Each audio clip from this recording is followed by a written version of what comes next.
First day at hospital today, so I'm just on my way into the hospital now to check into my accommodation.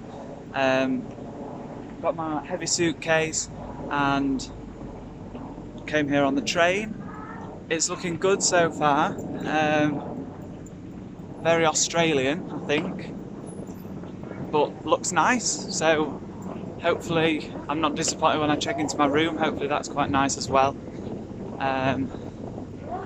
And then get excited about starting the placement.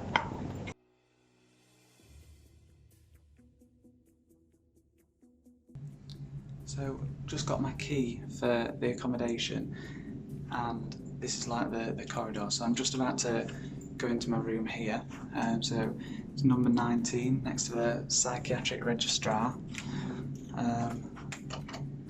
So we'll see what it's like, shall we? You know when you're on holiday and you get to your hotel and you're sort of hoping it's going to be nice, and you walk through the door and then yeah, so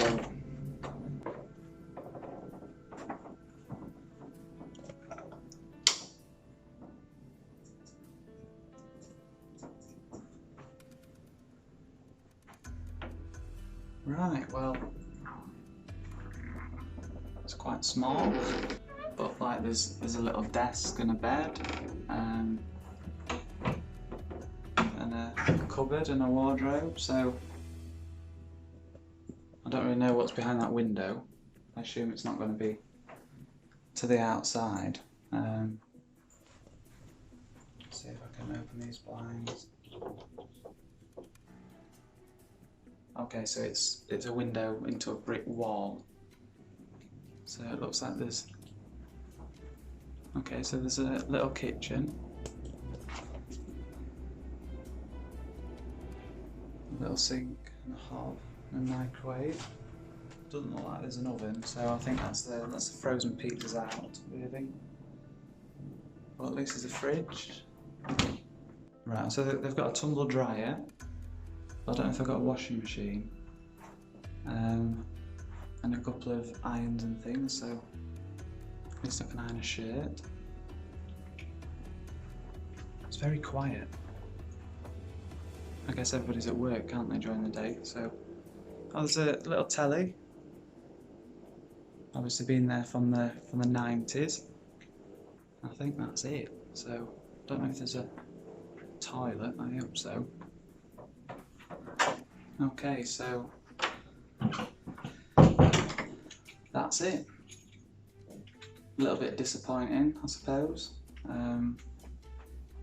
Would be nice to have a little window in here. It's a bit like a cupboard. But just have to make the best of it and see how we go. So I'm just doing my ironing, ready to start the placement tomorrow. I'm a bit more settled into the hospital accommodation now. I've got over the initial disappointment of not having a window or anything. So I didn't actually sleep too bad. So, and it's nice to see that there's some other people here as well. Met a couple of the medics. So yeah, so that's good. So we'll see how the first day goes tomorrow. Hopefully we'll meet some more people and take it from there, but I'll keep you posted. Morning. I'm just about to go downstairs for my induction today, and I'm feeling really excited. It also feels good to be back in these smart clothes, because these are the clothes that I normally wear back at home for placement, and it makes me feel like myself, being in my placement clothes, that I'm still doing what I can do at home, but I'm just doing exactly the same thing here. So I'm feeling good about that, and excited to get going. So I'm going to head downstairs. I've got to pay for my room, which is $50 a week, so that's about £35 a week, which is dirt cheap.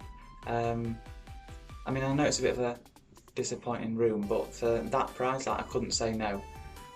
So I've got to go and pay that and pick up my ID badge, and then I'm going to meet all the other students in reception. So yeah, wish me luck. So I've got a bit of an early finish today to go out and get some daylight. There doesn't seem to be any windows in the hospital at all, so I've come out for a little bit just to get some sunlight, I think, which is what I need. It's going okay so far. Everybody seems really nice, which is good. We go out, the consultant buys everybody coffee. Well, it's tea for me. and everybody looks at me like I'm very British ordering tea. And so we do our morning handovers in this lovely coffee shop across the road. There doesn't seem to be too much happening. I think everybody's sort of sitting around waiting for a major trauma to go in, so there's lots of paperwork. So I've not been able to get too hands-on just yet. The hierarchy here is a little bit different to the way that we get trained at home, because here they do 6 years at university and then they have to do an internship for a year.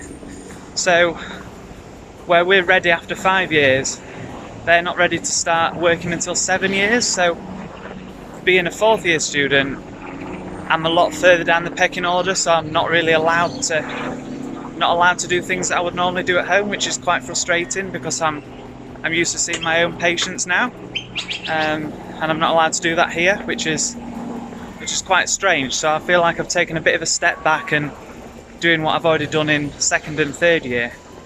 But everybody's really good, so we'll see what happens over the next few days. I've got a day off today, so I've come down to do the walk from Coogee to Bondi. There's loads of people here, so I've just had to come up to get a bit of peace and quiet into this cemetery, because I guess dead people don't make a lot of noise, do they? I'm not sure if I'm sat on a wall or a grave. It's all a bit patchy, but I'm sure this guy wouldn't mind, because yeah. So I've just had a nice cheese sandwich that's made me feel a bit better. Got some nice bread, the same bread that I have at home. It's a really nice cemetery. There's lots of nice statues, so if I don't make it back home, one of you guys that has watched this needs to make sure that I get buried here, preferably with a little temple thing as well to put me inside. I was planning to run this. I bought some running trainers and everything back at home, and I was going to try and do the couch to 5k, so I could do this route as a run. But of course it didn't happen, did it? I did 2 runs and then the running trainers never came out again. So we're just walking, and it's taking a bit longer, but it's nice. So just stopped to have my sandwich, and I'm gonna get back on.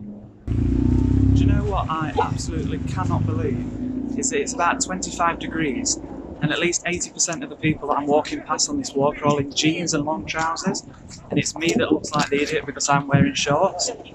I mean, I'm sure if Oliver was here, he would have his thick black coat on, wouldn't he, Sophie? But yeah, but it is shorts weather, but everyone else is in jeans. I've just got to Bondi, and it's absolutely typical that the sun's gone in. So maybe the people that were all in the jeans probably were doing the right thing. I thought Bondi was meant to be full of lifeguards because you see them all on the telly. So I wanted to come and see if I could get an interview with them for the vlog, because one of my lifeguard friends from back home is absolutely obsessed, so she would absolutely love me to be able to get an interview. But I don't think there's anybody here, so there's literally not one lifeguard in sight on the whole beach, and the sea is full of people surfing, so looks like it's me on duty if anybody's drowning. That's the end of the first week. I found a nicer part of the hospital to do a little bit of filming in. It's really quiet in here, and they've got windows, which is a nice bonus. I've settled in a lot more now. Everybody's been really good at the hospital, and the other medical students are nice, so that's good. I need to go shopping because I've got no food in, so that's something that I'm going to tackle in the next video. And I've got 2 of my best friends from home are coming on Sunday, so I'll be meeting them at the airport, which is something to look forward to. So I'm feeling really positive now. The first video was a little bit shell-shocked that I've come away on my own, but I've got into it now with the first week, and I'm really glad that I've came now.